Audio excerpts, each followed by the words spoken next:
Caso alguém queira também comentar alguma coisa, caso alguém queira falar, pode ficar à vontade para abrir o microfone e falar, porque vai ficar um pouco mais difícil de ouvir caso digite alguma coisa ali para mim, porque como eu projetei ele com a tela cheia aqui, eu não vou conseguir ver caso alguém fale alguma coisa.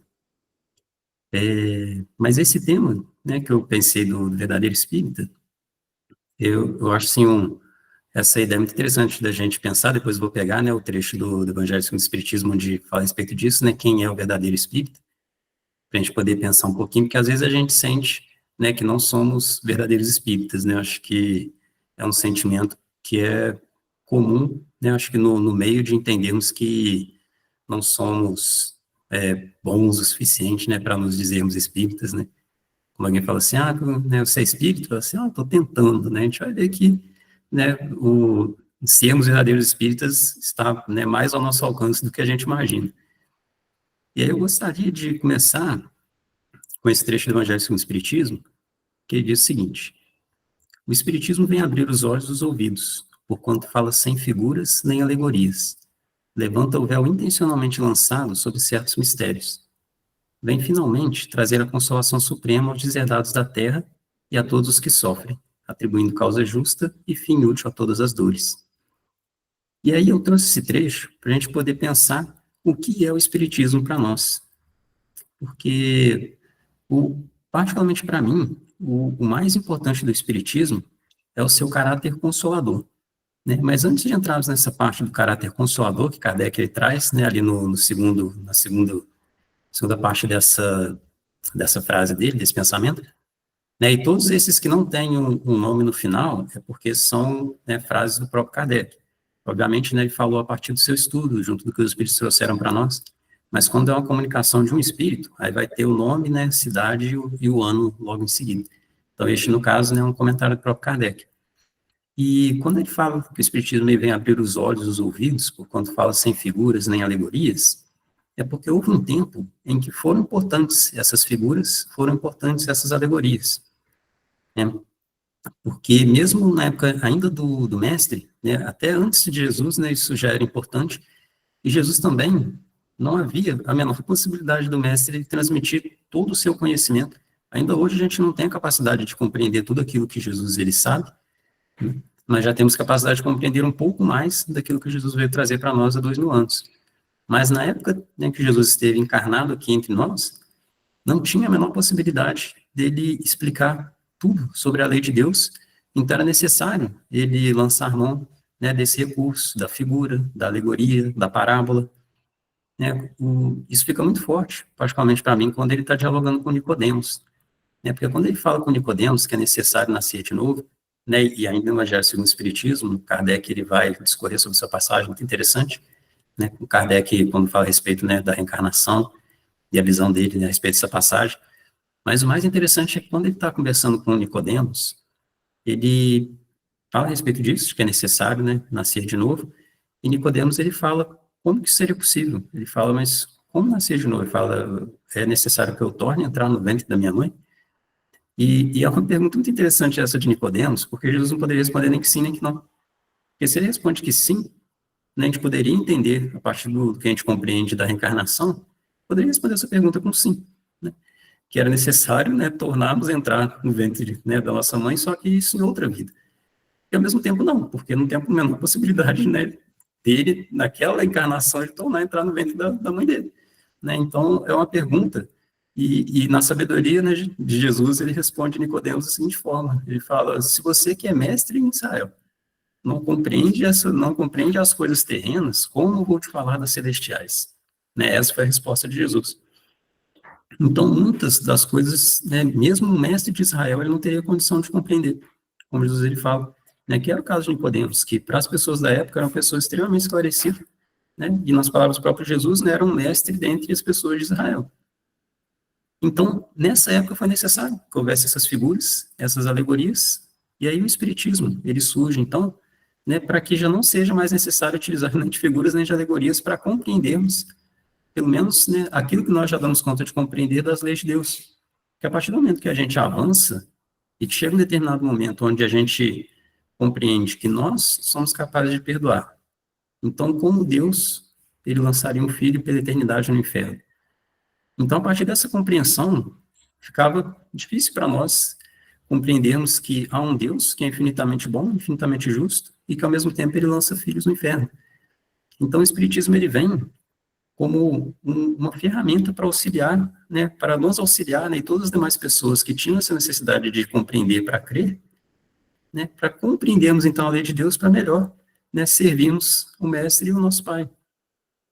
Então, por isso, o Espiritismo ele vem e levanta o véu intencionalmente lançado sobre certos mistérios, né, porque ele foi intencionalmente lançado por causa disso, porque não tínhamos condição de compreender, né, uma série de coisas nessa época, e a partir do momento que chega, né, na época do advento do Espiritismo, onde já estamos um pouco mais maduros para compreender uma série de coisas, então vêm os Espíritos e trazem a terceira revelação, que é o Espiritismo.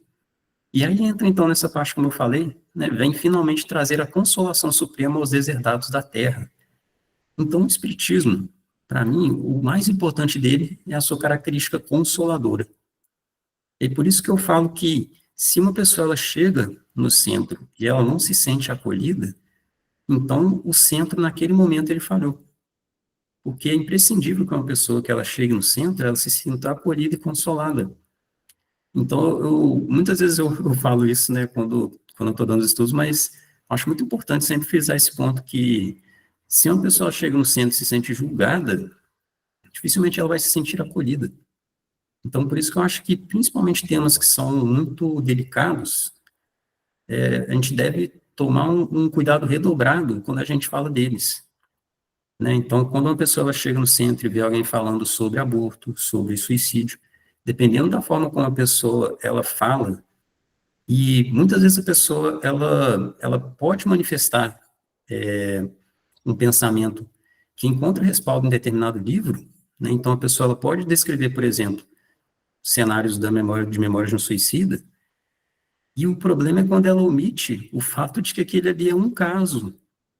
E esse é o problema. Então, é imprescindível que a gente volte para sempre olhar para a misericórdia de Deus, e não a gente focar no resultado de determinadas atitudes. Até porque o próprio Kardec, a gente depois vai chegar nesse ponto, ele fala que não há como nós, a partir de uma atitude, nós estimarmos qual vai ser o resultado. Não é possível. Porque, principalmente quando a gente fala de uma atitude equivocada, o resultado dessa atitude equivocada depende principalmente do conhecimento e da intenção. E só Deus, ele sonda o nosso íntimo para saber qual era a nossa intenção e o que nós sabíamos, né, dentro daquilo que nós fizemos. Então, não tem como a gente pegar uma atitude e, a partir dela, nós falamos, o resultado vai ser este, este, este. E por isso, para mim, o Espiritismo ele se torna essa consolação suprema a partir do momento que a gente olha a reencarnação. E a reencarnação é a face mais misericordiosa do nosso Pai. Essa ideia de que nós sempre temos novas chances, né? O filho pródigo, ele sempre voltando para casa, sempre sendo acolhido. Em nenhum momento o filho pródigo ele é rejeitado. Então, o Espiritismo ele precisa ser essa consolação suprema. E quando eu falo de chegar no centro, ao mesmo tempo, o Espiritismo ele chega até as pessoas através de nós também. Né? Então, não é só a pessoa que ela chega no centro, mas é também a pessoa que nos busca. Até eu costumo brincar, quando uma pessoa ela chega para mim, ela fala assim, Gabriel, você é espírita, né? E aí dali ela vai falar alguma coisa, eu procuro redobrar o cuidado do que eu vou falar, porque a pessoa ela não vai entender que aquela é a minha opinião. Ela vai entender que aquilo ali é a forma como o espiritismo vê. Então, se a pessoa não faz uma determinada pergunta e a minha resposta é muito dura, provavelmente ela já vai se afastar do espiritismo. E às vezes a pessoa ficou muito tempo, né, até ela ou criar a coragem, ou o interesse, ou qualquer coisa nesse sentido. A espiritualidade, às vezes, ficou muito tempo trabalhando até que a pessoa chegasse nesse ponto de vir me perguntar, e se eu tenho uma resposta equivocada, é claro que eu vou estar, de alguma forma, atrapalhando o trabalho da espiritualidade. Então, por isso que eu tomo muito cuidado, né, quando uma pessoa ela vem e me fala nesses termos, principalmente nesses termos, é onde eu entendo que a pessoa ela quer saber como o espiritismo vê determinada situação, para eu sempre ter esse olhar da misericórdia, né, para eu sempre trazer para a misericórdia. Olha, o espiritismo, ele é, antes de tudo, um acréscimo de misericórdia de Deus, né, que nos permite entender as suas leis, que permite entender como, né, tudo funciona, né, ou pelo menos tudo aquilo que a gente já dá conta de entender, funciona nesse mundo.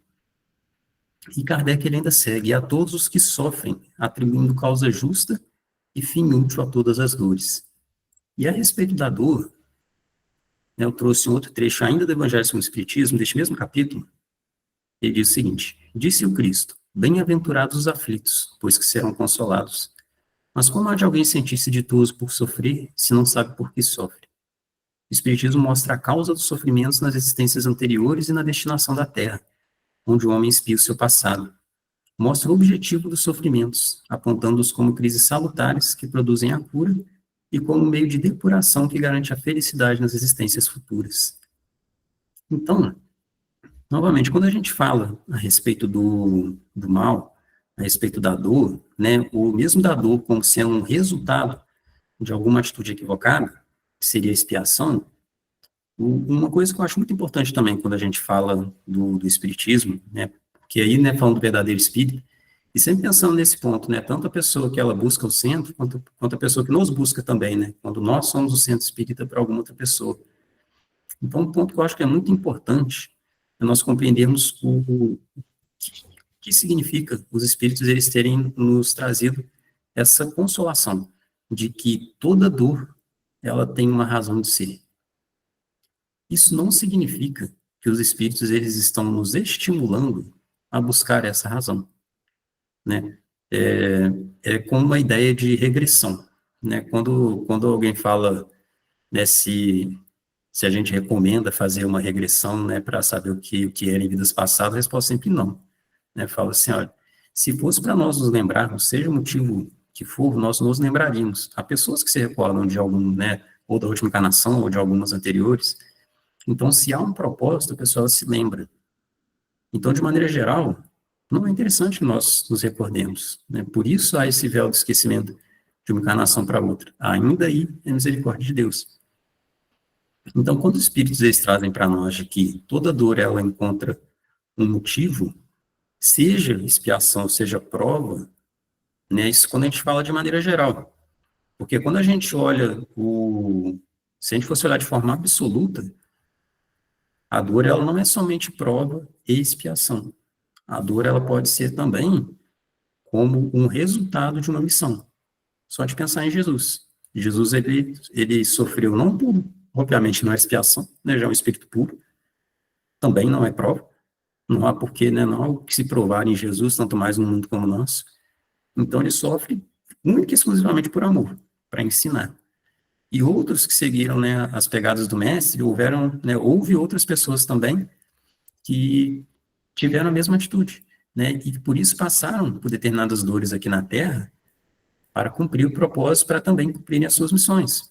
Então, quando a gente fala de maneira geral que a dor ela é uma prova, uma expiação, é porque é o que ocorre com mais frequência no nosso mundo. Mas, obviamente, há missionários, né, só que são a minoria. Então, quando a gente olha a massa do nosso mundo, a dor, ela vai ser ou uma prova ou uma expiação. E já começa daí. O Espiritismo ele não se preocupa em categorizar qual dessas é. Então, como uma pessoa chega para a gente falar, ou como eu vi uma vez, ou mostraram, que o autismo, a pessoa autista, ela nascia com essa característica porque ela foi um suicida na encarnação anterior. E não bastasse nessa afirmação absurda, ainda colocavam isso como se Chico Xavier tivesse dito. Né, ainda atribuem a Chico, né, já que, obviamente, ele não tem condição de se defender, né, de qualquer coisa desse tipo. Então, não é um absurdo sem tamanho, não encontra respaldo nenhum, né, na obra de Kardec, tampouco na obra do Chico. Então, esse tipo de coisa que a gente tem que tomar cuidado. Não tem, né, se a gente for olhar particularmente no céu e inferno, onde Kardec ele fala a respeito disso, né, o Código Penal da Vida Futura, ele discorre de maneira muito brilhante. Ele deixa isso muito claro, que não é possível nós olharmos uma determinada situação pela qual a pessoa está passando aqui na Terra, e a partir daquela situação nós tentarmos remontar o que pode ter levado aquilo. Nós podemos conjecturar, né, determinadas hipóteses, mas ainda assim são hipóteses, não tem como a gente saber o que realmente aconteceu. E eu acho isso muito importante, por quê? Para a gente não incorrer num erro de tentar adivinhar o que aconteceu com uma pessoa. Da gente olhar, de repente, uma pessoa que perde um braço, a gente fala assim, aquela pessoa deve ter arrancado o braço de alguém na vida anterior. gente não sabe. Pode ser uma prova extremamente difícil, mas a pessoa pode ter escolhido, pode ter pedido para passar por aquilo. O motivo só ela sabe. Ela e aqueles que acompanham, os mentores, né, que autorizaram a passar por aquela situação. Para nós sempre olharmos pelo olhar da misericórdia. Então, quando alguém falar para a gente, por que aconteceu isso? A gente fala, olha, isso há um motivo. O motivo nós não sabemos. Quando chegar no plano espiritual, a quem realmente compete saber, a pessoa vai descobrir. Né? A nós, se é apenas curiosidade, então é uma oportunidade da gente exercitar, né, a caridade. De nós não termos essa curiosidade, de olharmos o irmão que passa por uma dor e nos limitarmos a pedir para que Deus auxilie ele a passar por aquela prova, por aquela expiação, e que, de fato, auxilie ele a retornar, né, ou a aprender, né, se é uma prova, que ele possa aprender com aquela prova, e se é uma expiação, que ele possa, né, restabelecer o equilíbrio que ele rompeu consigo mesmo, né, com a sua própria consciência. Então, ainda aí, o Espiritismo, ele precisa ser sempre esse caráter consolador. Diante da dor, nós sempre trazemos olhar para a misericórdia. Né? Seja uma pessoa que ela busca o centro, seja uma pessoa que nos busca. Né? Em qualquer dessas circunstâncias, o Espiritismo precisa sempre olhar a dor de uma forma misericordiosa. Né? E se alguém passa por uma dor e nos procura, ou mesmo nós passando por determinada dor, é preciso sempre olharmos de uma maneira misericordiosa. Né? Entendermos, quando a gente fala que qualquer sentimento do tipo de que nós somos pessoas ruins, ou de que fizemos coisas horríveis, qualquer coisa nesse sentido, a gente precisa nos afastar, né, nos afastar desse tipo de ideia, desse tipo de sentimento, porque eles não agregam. A culpa, a única coisa que ela consegue fazer é nos paralisar. Né? O arrependimento, ele tem o poder de nos auxiliar a tomar a atitude correta, mas a culpa, ela apenas nos paralisa, ela nos congela naquele momento, e a gente fica sempre voltando naquela ideia. Então, a culpa não agrega. É importante, então, nós nos afastarmos dessa ideia de culpa, né? E se há algo né, devemos nos arrepender, então que o arrependimento possa nos conduzir à mudança de atitude. Pedir perdão, caso seja, né, uma situação de pedir perdão para alguém, modificarmos as nossas atitudes, né, buscarmos sermos pessoas melhores. E ainda seguindo nessa ideia, né, a respeito de quando uma pessoa nos busca, né, de o que é o Espiritismo para nós, né, ou como apresentamos o Espiritismo para o outro. Acho muito interessante isso que Erasto ele traz para nós, que ele fala, ide pregai, que as populações atentas recolherão de todas as vossas palavras de consolação, de fraternidade, de esperança e de paz. Né, isso em Paris, em 1863. Erasto, acho muito interessante essa fala de Erasto, porque quando ele fala ide pregai, às vezes a gente entende, né, a gente pode achar um pouco estranho, porque talvez a gente já tenha ouvido que o Espiritismo ele não é proselitista. O que é o proselitismo, né? O proselitismo é uma ideia onde nós nos esforçamos para converter as pessoas. Então, por exemplo, né, uma ideia proselitista seria eu tentar converter as pessoas da minha família que não são espíritas, né, que eu tivesse esse empenho, porque eu acreditaria, então, que fora do espiritismo não há salvação. Então, por isso, então, eu seria proselitista. Mas não é o caso do espiritismo.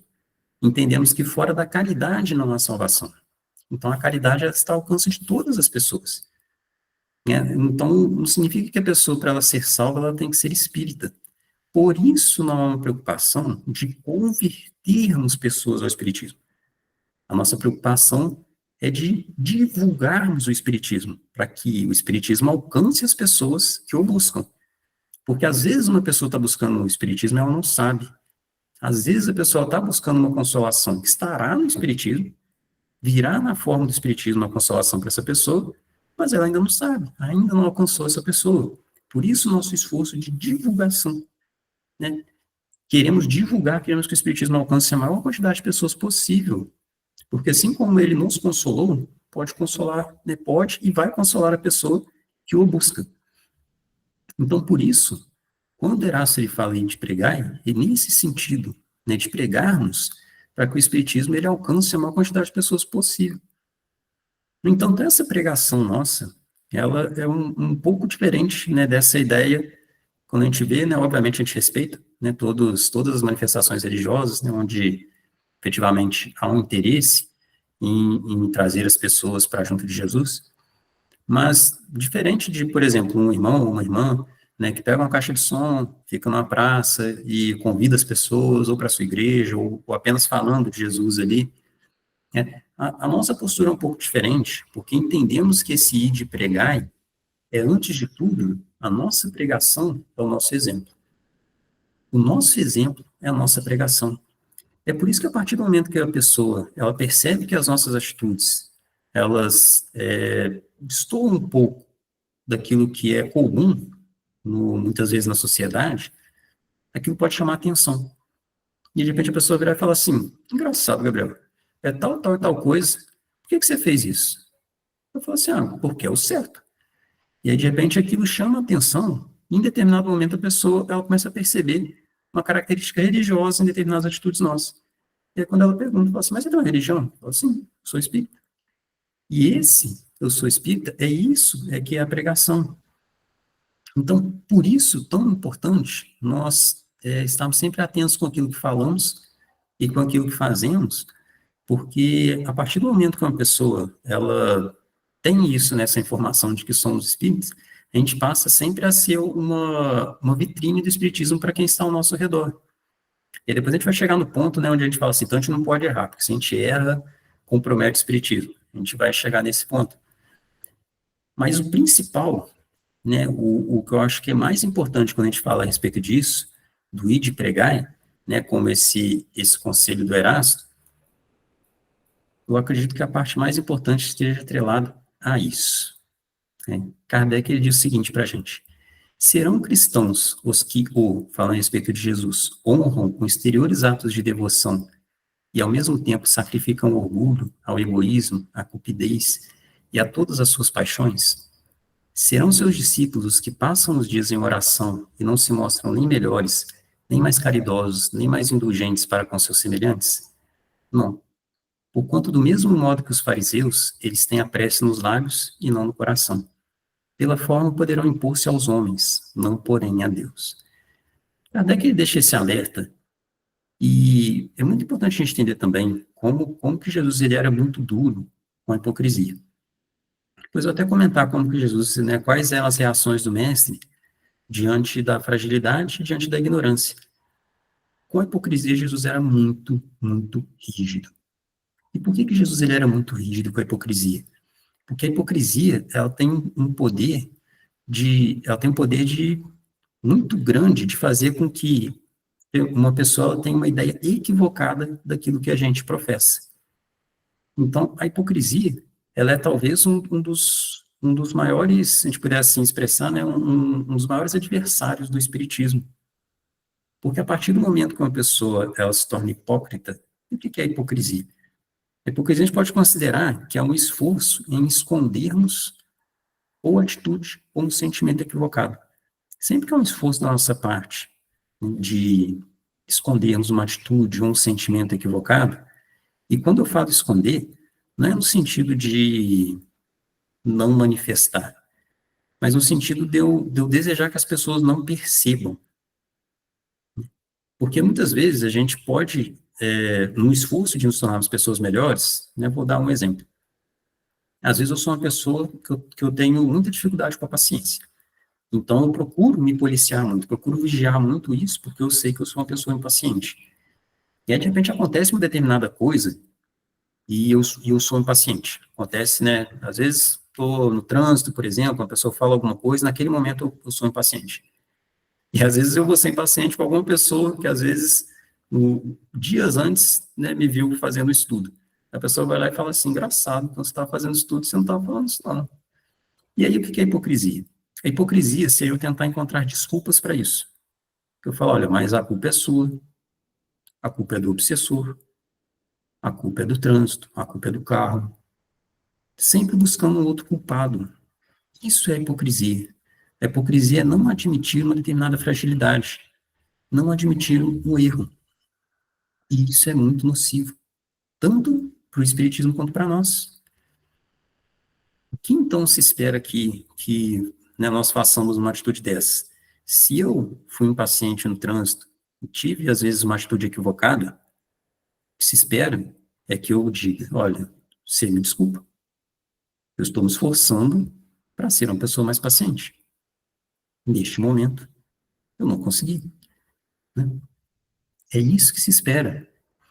Porque a hipocrisia, novamente, uma pessoa hipócrita, ela pode passar a ideia, para quem está no Espiritismo, por exemplo, de que basta nós sermos uma casca, né? Basta nós aparentarmos determinadas qualidades e que isso é o suficiente. Ou pode também transmitir uma ideia de que há forças externas a nós e de que nos impedem de fazer aquilo que a gente deseja, né? Quando a gente fala assim, não, mas eu sou uma pessoa paciente, mas ali foi um obsessor. Eu sou uma pessoa paciente, mas ali foi tal coisa. Quando o Espiritismo ele fala, né, e isso é muito importante, é que não há arrastamento irresistível. Então, toda queda é uma escolha. Né? Isso é muito importante a gente também ficar, né, fixo para nós, de que não há arrastamento irresistível. Então, todo equívoco nosso é sempre uma escolha. Né? Nunca a gente passa por determinada circunstância onde não há possibilidade de nós acertarmos. Naturalmente vão ter desafios, vão ter provas, aonde, né, vai exigir tanto a nossa inteligência, vai exigir o nosso comprometimento, a nossa fé, para termos a atitude correta. No entanto, não há arrastamento irresistível. E aí, Jesus, né, só para a gente ter uma ideia de quão severa essa questão da hipocrisia para o mestre, ele, quando a gente pega o Evangelho de Mateus, salvo engano, capítulo 23, ele é uma página e meia, Jesus, ele se dirigindo aos fariseus e chamando eles de hipócritas, e fazendo acusações muito contundentes, né, para os fariseus, como o próprio Kardec fala ali, né, do mesmo modo que os fariseus, eles têm a pressa nos lábios e não no coração. Então, Jesus, ele fala algo, né, nesse sentido, né, ele fala fariseus hipócritas, né, são como sepulcros caiados, né, por fora muito bonito, muito formosos, mas por dentro cheio de toda imundícia, de toda podridão. E ele continua, né, falando que os fariseus são hipócritas. E eles falam que ficam tão atentos em coar o mosquito e que ao mesmo tempo eles engolem um camelo. Então, nisso é falando da hipocrisia, né? Eles ficam tão preocupados ali, né, do mosquito, eles falam, esse mosquito a gente tem que coar. E, no entanto, o camelo, ele passa e eles engolem o camelo. Então, Jesus, ele sempre fala a respeito disso, de como a hipocrisia, ela faz com que o nosso olhar se detenha sobre o que não é essência, né? Esse é o perigo da hipocrisia também, quando, então, o nosso olhar, ele se detém sobre determinadas atitudes, sobre determinados pontos, que não é essência. E era isso que acontecia muitas vezes com os fariseus. Eles olhavam Jesus e falavam, olha, ele curou no sábado, ele está indo contra a lei, ninguém pode trabalhar no sábado. E eles não conseguiam perceber a essência de que como que alguém cura se Deus não é com ele. E eles não conseguiam entender isso, eles estavam mais presos à forma do que ao conteúdo, do que ao fundo. Ainda aí a hipocrisia, e ainda aí a esse alerta tão severo do mestre, né, para nós não insistirmos no equívoco. Né, se percebemos que algo é equivocado, para nós não insistirmos ou não buscarmos mascarar aquele erro, né, admitirmos e nos melhorarmos. E aí a gente entra, então, como eu falei na passagem do Evangelho segundo o Espiritismo, onde Kardec ele fala o que de fato é o verdadeiro espírita. E ele diz o seguinte: reconhece-se o verdadeiro espírita pela sua transformação moral e pelos esforços que emprega para domar suas inclinações más. Então veja que interessante, o verdadeiro espírita, ele não é reconhecido pelo êxito em domar suas inclinações más, é pelos esforços. E isso faz uma diferença imensa, porque se fosse pelo êxito, então nós estaríamos, né, falando, né, conosco mesmo, né, cada um de nós estaríamos nos medindo pelos nossos acertos, né, então diríamos, bem, nesta vida, se eu não conseguir acertar, então eu não sou um verdadeiro espírita. E aí sim seria muito difícil nós considerarmos que há um número grande de verdadeiros espíritos, quando a gente estivesse medindo apenas pelo êxito.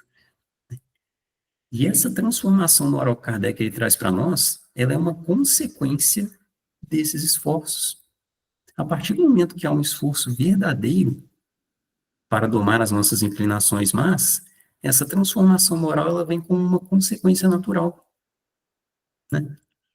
Então, eu acho muito importante para nós não termos essa ideia ou esse sentimento de que não somos verdadeiros espíritas por termos ainda atitudes equivocadas. Porque o verdadeiro espírita não é aquele que não erra. né? O ideal, é claro, é nós não errarmos. Quando Jesus ele faz o convite, né, de sede perfeitos, né, como perfeito é o vosso Pai Celestial, é claro que é como quem mira no horizonte.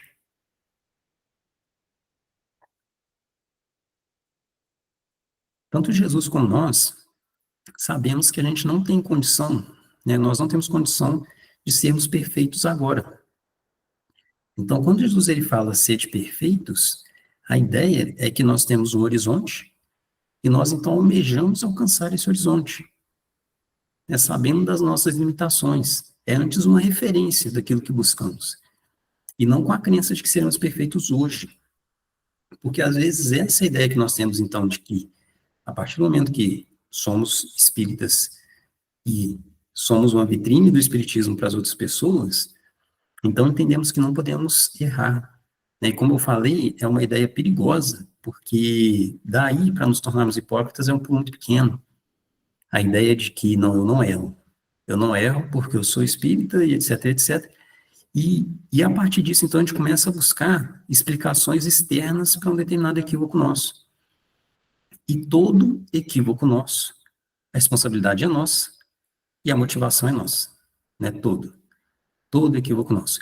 Ainda que as circunstâncias possam ter nos levado a ter atitudes equivocadas, a atitude equivocada é sempre uma escolha, como eu comentei. Então, ainda que as circunstâncias elas nos levassem a ter uma determinada a ter um determinado erro, nós só erramos como uma escolha. Sempre temos a possibilidade de acertar, porque essas circunstâncias elas vêm como uma prova, e a prova vem como um mecanismo para nos tornarmos melhores. Porque a partir do momento que vem essa prova, né, a partir do momento que passamos por essas circunstâncias que vêm para nos melhorar, então é quando temos a possibilidade de exercitarmos aquela virtude. Então, quando a minha paciência é testada, é naquele momento que eu me torno mais paciente. E se eu opto por ser paciente naquele momento, ainda que isso seja muito pesado, muito difícil para mim, moralmente falando, então é naqueles momentos que eu vou me tornando uma pessoa melhor, né? Nos momentos em que eu consigo domar essas determinadas inclinações negativas minhas, são os momentos onde eu me torno uma pessoa melhor. É o momento onde eu me transformo moralmente. Então, essa constância em domar as nossas inclinações más é que faz com que a nossa transformação moral aconteça.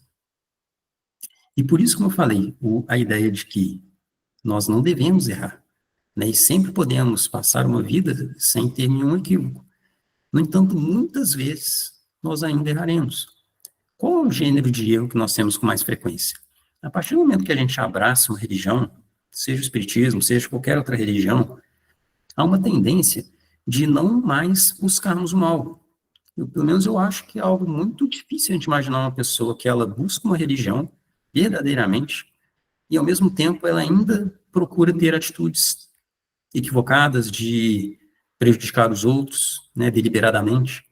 Uma pessoa, ela fala, olha, eu achei o espiritismo muito interessante, né, agora eu realmente vou procurar estudar, vou procurar, né, me tornar uma pessoa melhor, e ao mesmo tempo eu vou empenhar, né, a minha energia, o meu esforço em prejudicar os outros. Acho que é algo muito incoerente, né, seria muito difícil a gente ver uma situação dessa. Geralmente quem ainda se empenha no mal, dificilmente vai, né, verdadeiramente buscar uma religião. Pode até em determinado momento se dizer essa ou aquela religião, mas acho pouquíssimo provável que realmente, né, esteja inserida numa religião uma pessoa que busca prejudicar os outros deliberadamente. Então, de maneira geral, a gente poderia considerar que, pelo menos na sua maioria, as pessoas que buscam uma religião, elas estão buscando acertar. Então, qual é o gênero de erro que a gente tem? De maneira geral, a gente erra por fraqueza ou por ignorância. A gente já não erra por maldade. A gente já não tem o desejo de praticar o mal para outra pessoa. Quando a gente fala do desejo de praticar o mal para outra pessoa, nessas circunstâncias, como a gente falou, Jesus era muito severo. Tanto com o hipócrita, como com qualquer outro que via lucro no mal, Jesus era muito severo. Né? Como eu comentei a respeito disso, dos fariseus, e tantas outras vezes onde ele se dirigia aos fariseus, que seja em momentos onde eles incitavam a massa a ter determinadas atitudes equivocadas, em todos aqueles momentos, Jesus ele era muito severo com os fariseus e não com a massa ignorante. Porque quando a gente pensa, né, um pouco antes de Jesus ele ser traído, ele falou com os fariseus que ele sabia, obviamente, né, ele sabia o que estava por acontecer e que a responsabilidade seria deles, né, a responsabilidade recairia sobre os fariseus e não sobre aquela massa ignorante. No momento em que Jesus ele se vê diante daquela massa pedindo para ele ser crucificado, pedindo Barrabás, ele guarda silêncio. Posteriormente, já na cruz, ele pede para que Deus perdoe aquelas pessoas, porque elas não sabiam o que estavam fazendo. Então, essas são as palavras do mestre. Porque aquelas pessoas elas estavam falhando por ignorância. Aquela massa era uma massa ignorante, não sabia o que estava fazendo, nas próprias palavras do mestre. Então, diante da ignorância e diante da fraqueza, Jesus ele tinha uma atitude muito diferente, muito distinta. Eu gosto muito de citar os dois casos, para mim, mais emblemáticos dessas duas circunstâncias. A ignorância, a gente tem o caso de Dimas, que ele foi crucificado, né, um dos ladrões foi crucificado ao lado do mestre.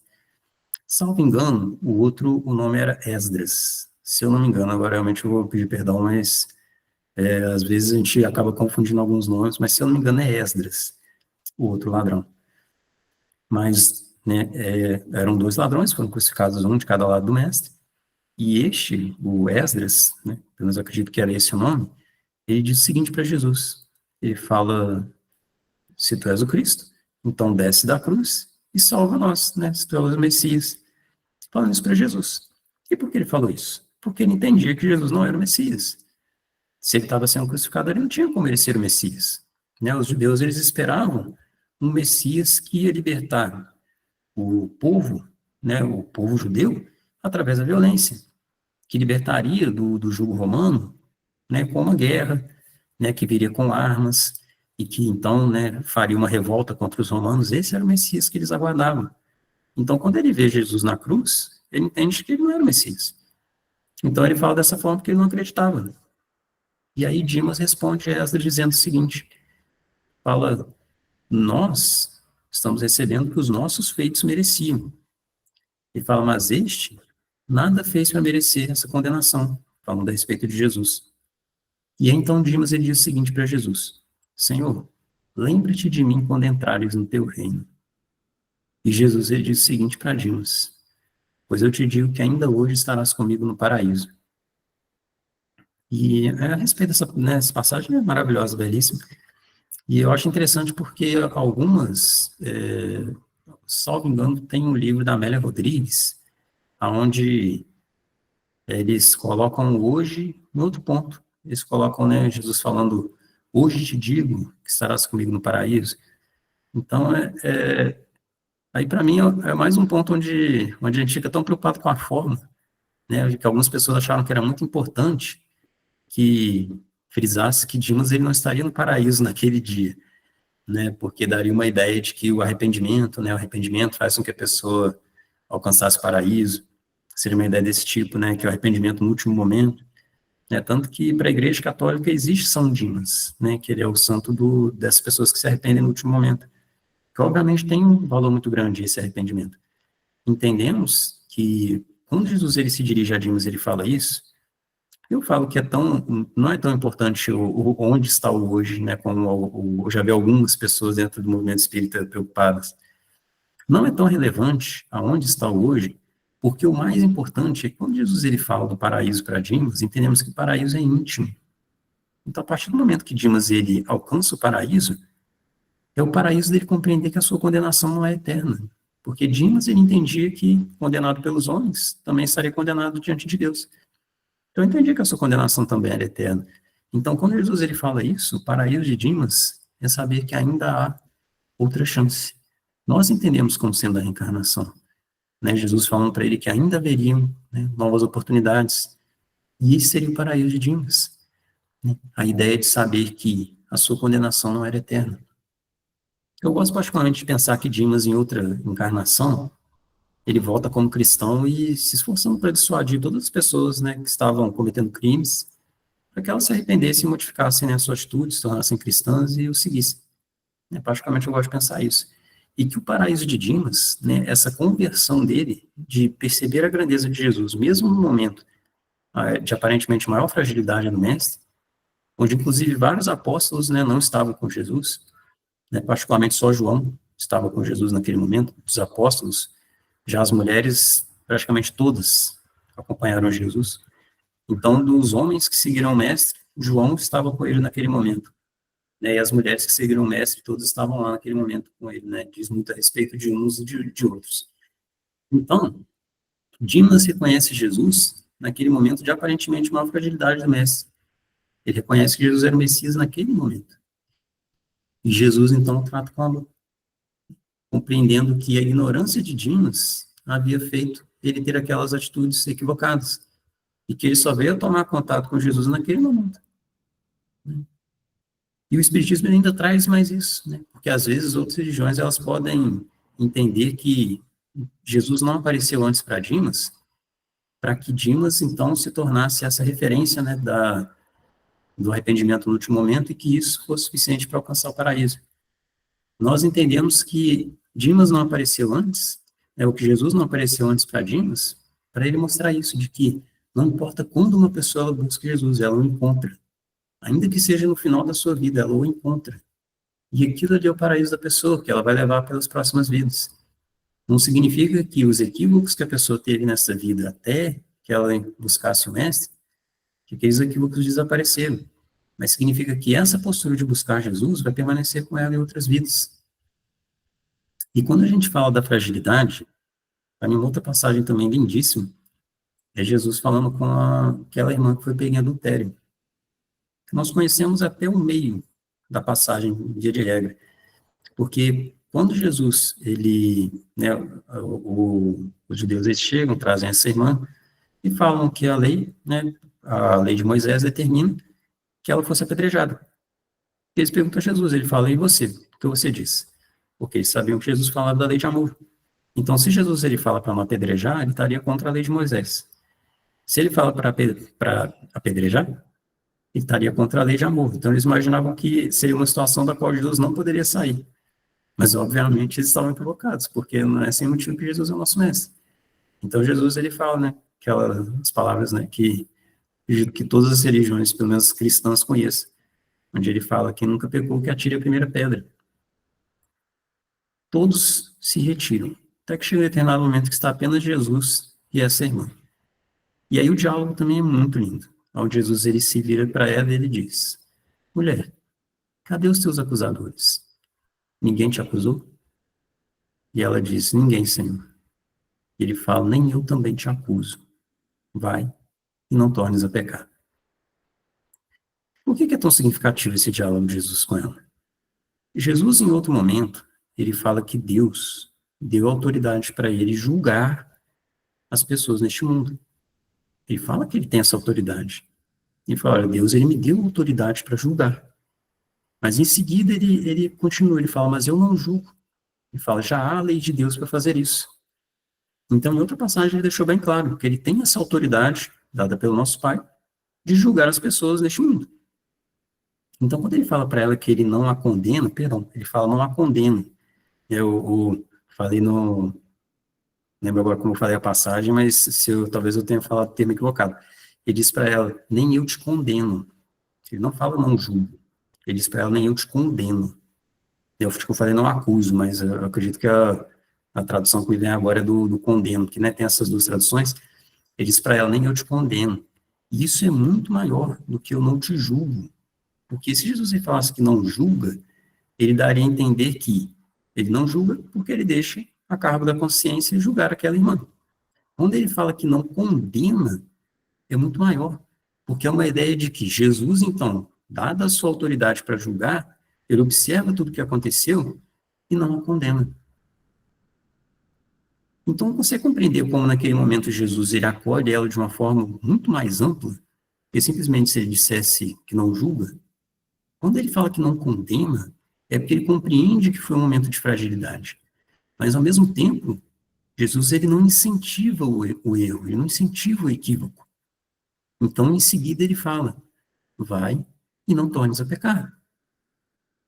Esse vai, para mim, é sempre com esse sentido de, a partir do momento que nós temos uma queda, a partir do momento que temos uma atitude equivocada e que caímos, né, um momento de fragilidade, de não ficarmos ali muito tempo deitado, lamentando, né, a nossa fraqueza. É Jesus chegando ao nosso lado, né, ele nos auxiliando a levantar e falando, olha, eu sei, né, não havia a intenção de cair, não há o desejo de cair, mas por vezes, né, nós, enquanto humanidade, somos frágeis. E é Jesus nos falando, então, para levantarmos e seguirmos atentos, né, que Jesus, ele fala, vai e não tornes a pecar. E para mim isso sempre soa como um conselho de vô. Não soa como uma ameaça, como se Jesus estivesse dizendo para ela que ele está de olho nela, né, ele falando, olha, vai, mas eu tô te vendo, tô te olhando, né, não. Para mim soa como um conselho de vô. E Jesus, ele fala assim, minha filha, olha o resultado disso que você fez, né, faz mais não, procura andar direitinho, né, vamos fazer direitinho, não, todo mundo cair, machuca, dói, ele falou, procura andar direitinho, né, andar aqui, ó, o caminho é esse aqui, né, eu te mostrei o caminho está aqui, anda por ele, que cair aqui é mais difícil, né, mas ainda que venha a cair, né, te ajuda a levantar novamente. Então Jesus, diante da fraqueza e diante da ignorância, ele é sempre esse mestre amoroso, acolhedor, que obviamente nem incentiva a ignorância e nem incentiva a fragilidade. Ele incentiva, né, incentiva o conhecimento, né, senão ele não teria vindo ensinar as leis de Deus para nós, e incentiva também, né, nos fortalecermos sempre. Né, de tudo aquilo que o mestre nos ensinou é sempre com esse propósito, de nos fortalecermos para que cada vez menos, né, nós tenhamos esses momentos de queda, por conta da fragilidade. Então, sempre que pensarmos nesses momentos onde, né, tivemos essa dificuldade de domar as nossas inclinações, as nossas más inclinações, e tivemos uma queda, principalmente por conta da fragilidade, nos recordarmos de Jesus, né, como que ele lida com as pessoas que falham por fragilidade. E pela ignorância, o nosso propósito ao estudarmos é exatamente falharmos cada vez menos por ignorância. E essa é a proposta do Espiritismo também, nos mostrar o funcionamento das leis de Deus para cada vez menos, né, nós falharmos por ignorância, por não compreendermos os mecanismos pelos quais a lei de Deus funciona.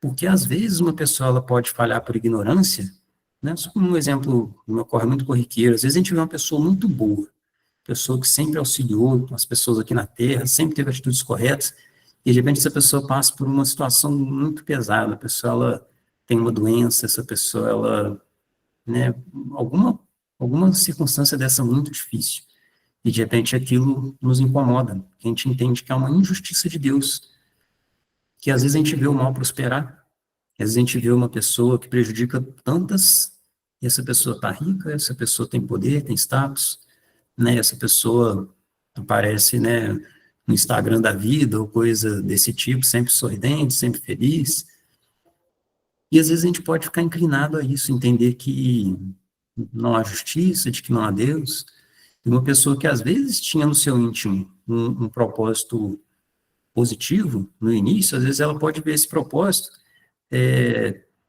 balançar. E às vezes por uma fragilidade, uma ignorância, né? Fragilidade aliada à ignorância.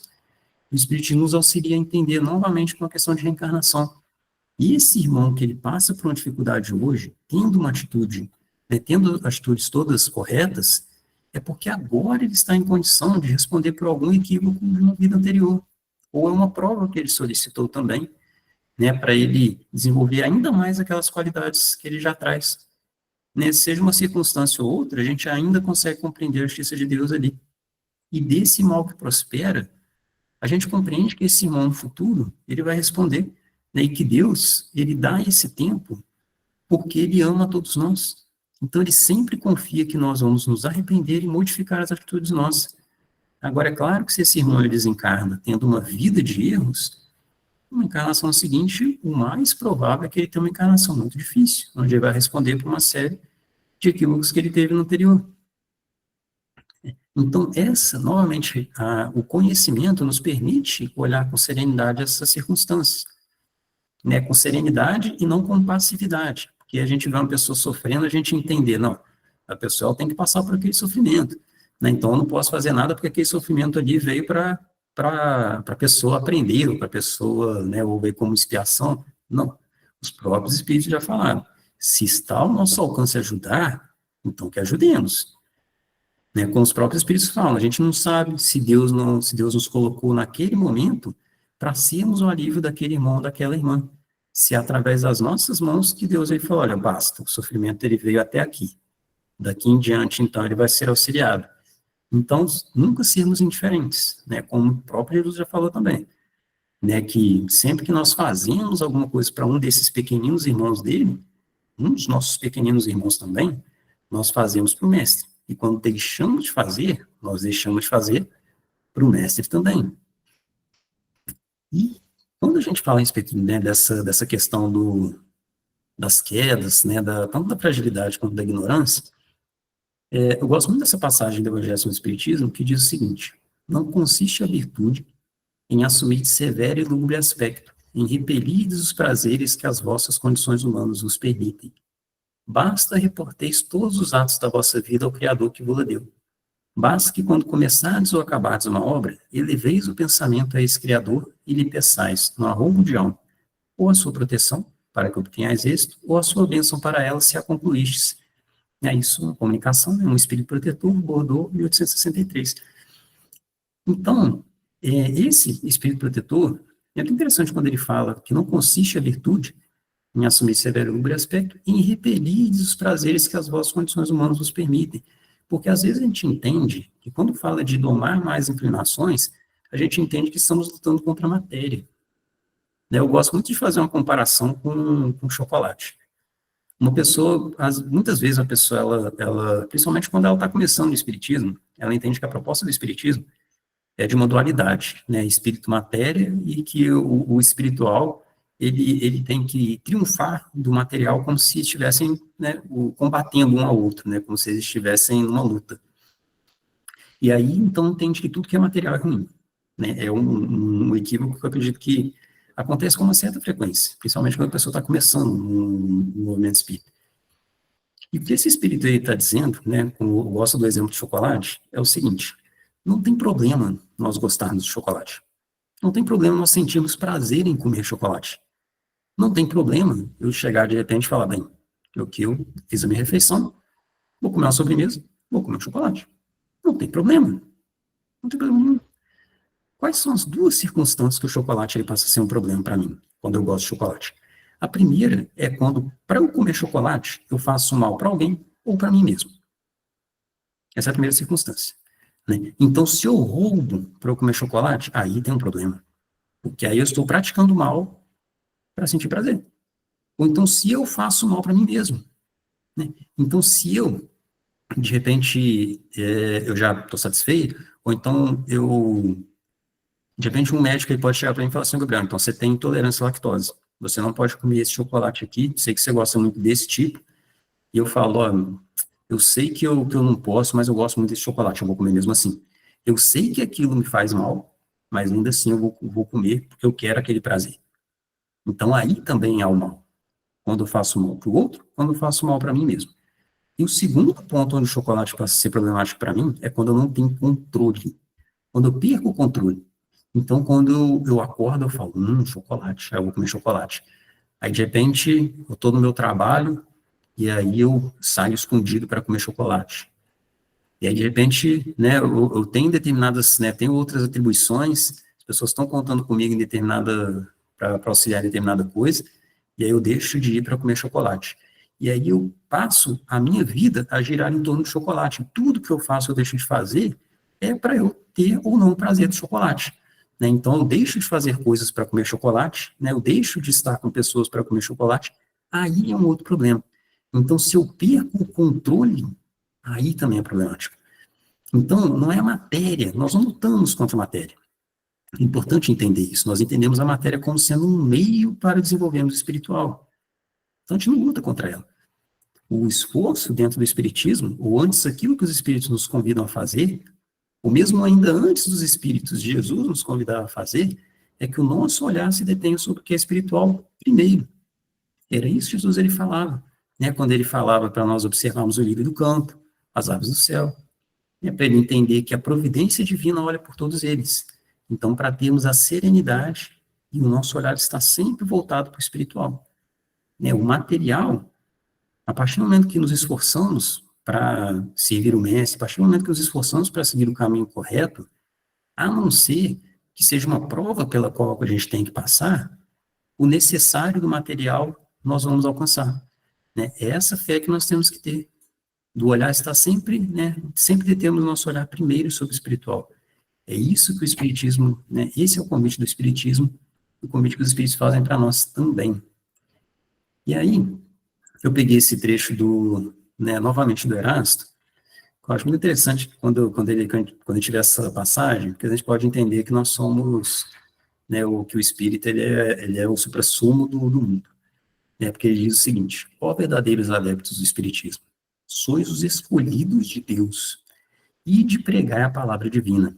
É chegando a hora em que deveis sacrificar a sua propagação os vossos hábitos, os vossos trabalhos, as vossas ocupações fúteis, e de pregai. Convosco estão os espíritos elevados. Certamente falareis a criaturas que não quererão escutar a voz de Deus, porque essa voz as exorta incessantemente à abnegação.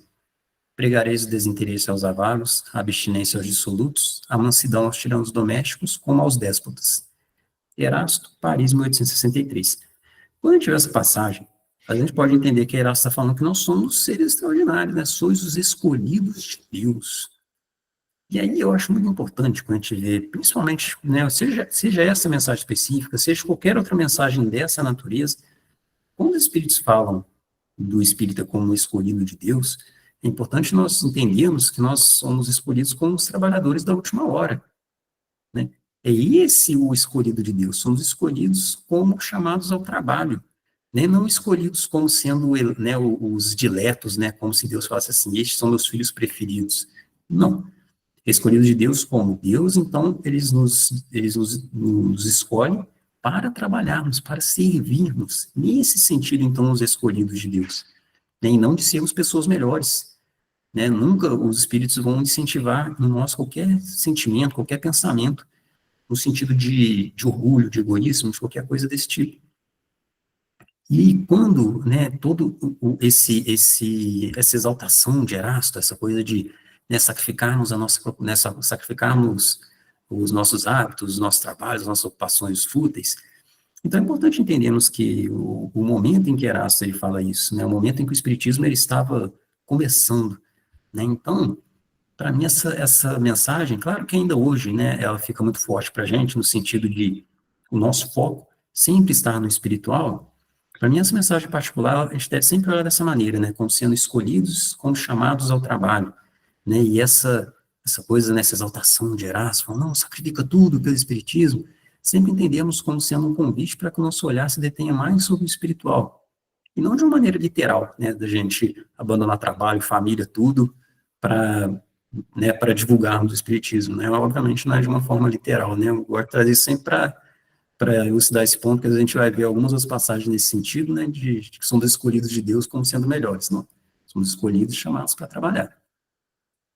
E aí, por fim, eu trouxe uma passagem não do Evangelho segundo o Espiritismo, mas do Novo Testamento, está no Evangelho de João, onde Jesus ele diz o seguinte: um novo mandamento vos dou, que vos ameis uns aos outros como eu vos amei a vós, que também vós uns aos outros vos ameis. Nisto todos conhecerão que sois meus discípulos, se vos amardes uns aos outros. Eu acho essa passagem muito bonita, porque o verdadeiro cristão e o verdadeiro espírita, eles se confundem numa pessoa só. Né? Quando a gente considera que o espiritismo ele é o cristianismo redivivo, então nós entendemos que o verdadeiro espírita e o verdadeiro cristão, eles são um só. Né?